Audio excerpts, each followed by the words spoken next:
Mga master, sa press statement ng DBM na posted sa Usapang Budget Natin Facebook page.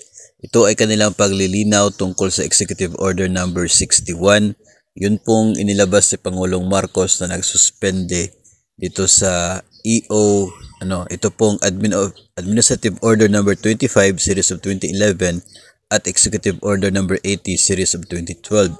Binigyang linaw ng DBM na magpapatuloy po ang pagpapalabas ng 2022 at 2023 na performance-based incentives para sa mga kwalipikadong empleyado ng gobyerno. Dahil dyan mga master ay mawawala na po yung duda ng marami na baka hindi na matutuloy yung PBB 2023.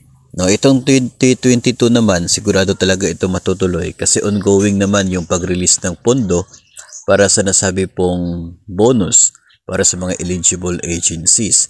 Yung 2023 kasi ay ongoing pa yung evaluation. Baka kasi hindi matutuloy dahil sa suspension order ng Pangulo. Pero dito ay malinaw na matutuloy pa rin po yun. Walang problema, matatanggap pa rin ang PBB 2023 sa kondisyon na eligible ang agency po ninyo. So, for all of us, yung PBB 2023 ay wala pa po naging eligible agency dyan.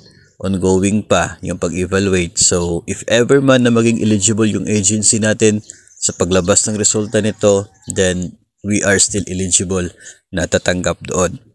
Ang gobyerno naman ay magkakaroon ng bago na performance system at incentive system, and na siya pong papalit dito sa pwede itong PBB na ito.